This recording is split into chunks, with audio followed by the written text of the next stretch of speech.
వృశ్చికం వారి కనుక చూసుకున్నట్లయితే మీకు ప్రస్తుతం పంచమంలో ఉండే శని వక్రించాడు. వక్రించడం వల్ల ఏమవుతుందంటే పంచమంలో ఉండే గ్రహం అర్ధాశం శని వైపు వస్తున్నట్టు అనమాట.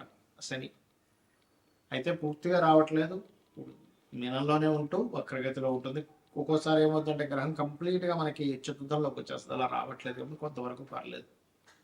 మరి 27 జూలై నుంచి డిసెంబర్ 10వ తేదీ వరకు ఈ యొక్క గ్రహస్థితి ఉంటుంది కాబట్టి ఈ సమయంలో మీరు ఎటువంటి జాగ్రత్తలు ఉండాలి, ఏ దేవతారాధన చేయాలి, మరియు అదేవిధంగా మీ జన్మజాతకంలో కనుక ఏదైనా గ్రహం వక్రించినప్పుడు ఎటువంటి ఫలితాలు వస్తాయి, ఏ దేవతారాధన చేయాలి, ఎటువంటి విషయాల పట్ల మీరు జాగ్రత్తగా ఉండాలి అనేటువంటి అంశాలు చెప్తుంది నేనైనప్పటికీ చెప్పిస్తుంది సాక్షాత్ లలిత అమ్మవారిగా భావిస్తూ ఆ లలితాంబిక అమ్మవారి యొక్క అనుగ్రహం మీకు పరిపూర్ణంగా కలగాలని మనస్ఫూర్తి కోరుకుంటూ, ఇక్కడ ఎప్పుడైతే వృశ్చికం వారికి ఈ శని పంచమం నుంచి చతుర్థంలోకి వస్తున్నాడో ఇది ఒక రకంగా మీకు ఈ సమయంలో ఈ 4.5 నెలల్లో గతంలో ఏదైనా షేర్ మార్కెట్లో ఇన్వెస్ట్మెంట్ చేసాం, లేదా ఏదైనా ఒక దాంట్లో ఇన్వెస్ట్మెంట్ చేసాం, నేను ఇప్పుడు బయటకు వచ్చేస్తే బాగుండు అనే ఒక ఛాన్స్ వస్తుంది. దాన్ని మీరు కరెక్ట్గా యూజ్ చేసుకోగలగాలి, ముఖ్యంగా షేర్ మార్కెట్లో ఉండేటువంటి వారు. విదేశాల్లో ఉంటూ అక్కడ ఏదైనా గృహం సంపాదించుకోవడానికి చాలా అనుకూలంగా ఉంటుంది చెప్పాలంటే. అలాగే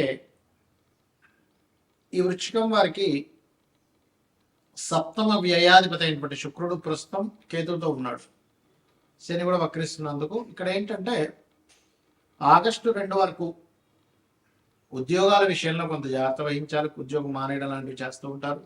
ఆగస్టు 2 తర్వాత వివాహ సంబంధించిన విషయం ఒక 4 రోజుల పాటు, ఎందుకంటే శని యొక్క వక్ర దృష్టి దాని మీద ఉంటుంది, శుక్రుడి మీద ఉంటుంది, లాభంలో నిలిచిపడినటువంటి శుక్రుడి మీద. అది కాకుండా మీకు సప్తమ వ్యయాధిపతి కాబట్టి వివాహ నిర్ణయాలు, ఎవరితోనైనా పార్ట్నర్షిప్ చేసేటువంటి అంశాల్లోని కాస్త జాగ్రత్తగా ఉండాలి. మీరు ఎక్కువగా కాలభైరవుడి యొక్క అష్టకము, దక్షిణామూర్తి యొక్క ఆరాధన చేయడం అనేది చాలా బాగుంటుంది.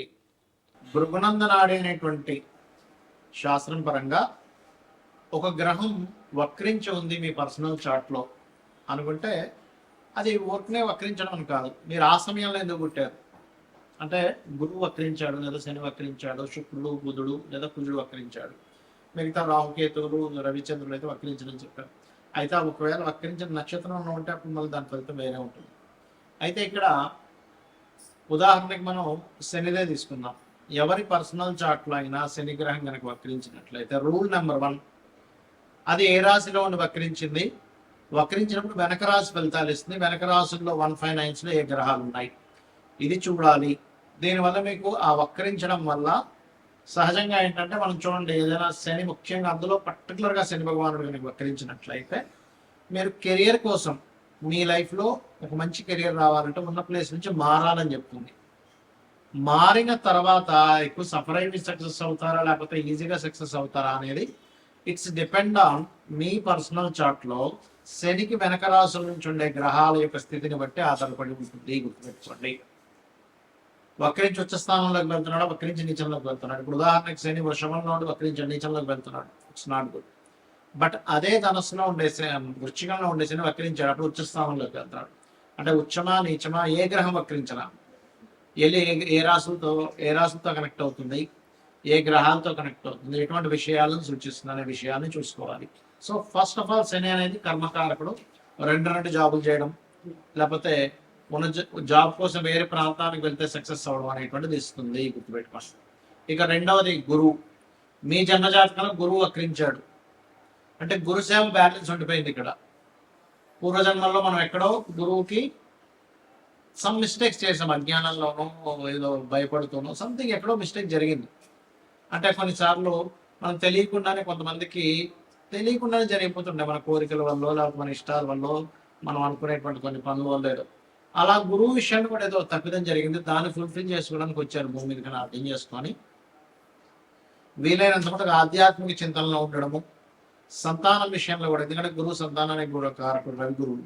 సంతానానికి సంథింగ్ ఏదో బ్యాలెన్స్ ఉన్నాము మనము చేయవలసింది ఉంది.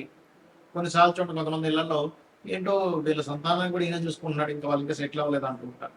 ఇక్కడ ఏంటంటే 2 విషయాలు, ఒకటి వాళ్ళ జాతకాల్లో సెటిల్మెంట్ లేట్ ఉంటుంది, సమ్ టైమ్స్ వీళ్ళకి ఇంకా రుణం ఉంటుంది వాళ్ళకి చేయాల్సినవి, అంతా రుణానుబంధ రూపేణ పశుపక్ష సుతాలయ అంటుంటాం.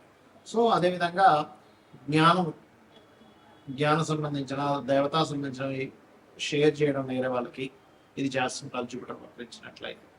అదేవిధంగా జీవుడు అని కూడా చెప్తారు నాడీ ఆస్ట్రాలజీలో.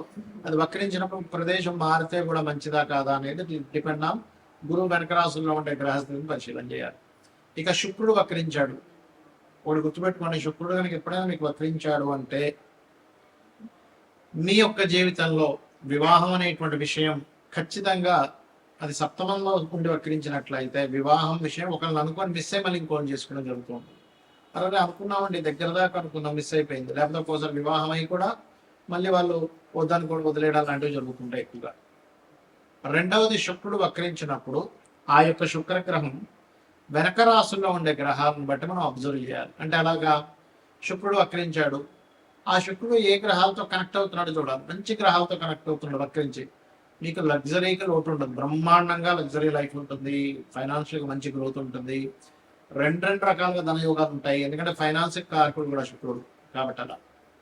అదేవిధంగా బుధుడు వక్రించాడు అనుకోండి, ఎవరికైనా ఎవరి జన్మ జాత చక్రంలో అయినా వాళ్ళ పర్సనల్ చార్ట్లో బుధ గ్రహం వక్రించింది, అప్పుడు మీరు చేయవలసింది ఏమిటి అంటే ఎప్పుడు కూడా మీకున్న నాలెడ్జ్ని షేర్ చేయాలి.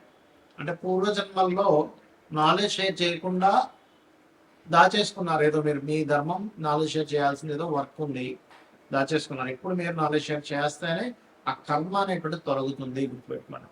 అదర్వైజ్ ఆ కర్మ తొలగదు.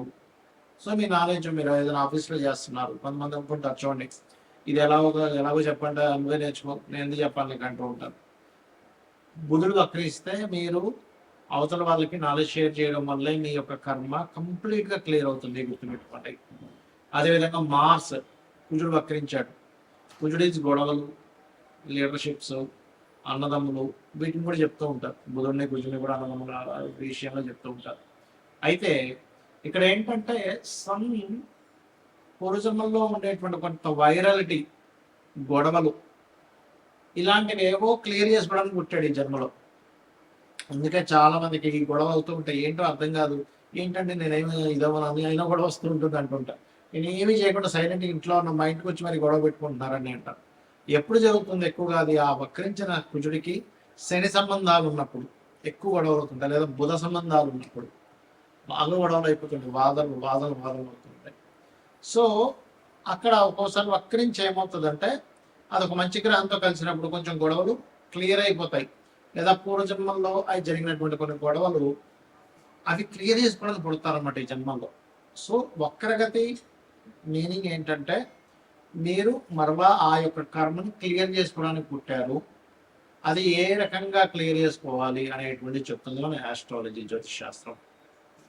అలాగే ఇక్కడ మనం ఇందాక చెప్పుకున్నాం రాహుకేతువులు అయితే ఎప్పుడు వక్రించే ఉంటాయి, ఎందుకంటే వక్రగతిలో తిరుగుతుంటారు. గ్రహాలని మేషం, వృషభం, మిథునం, కర్కాటకం ఇలా క్లాక్ వైజ్లో తిరుగుతూ ఉంటాయి, రాహుకేతువులు మాత్రం యాంటీ క్లాక్ వైజ్లో తిరుగుతుంటాయి. అంటే ఏంటి, మేషం నుంచి మీనం, కుంభం, మకరం, ధనస్సు, వృశ్చికం, తుల, కన్య, సింహం, కర్కాటకం, మిథునం, వృషభం ఇలా యాంటీ క్లాక్ వైజ్లో తిరుగుతుంటాయి.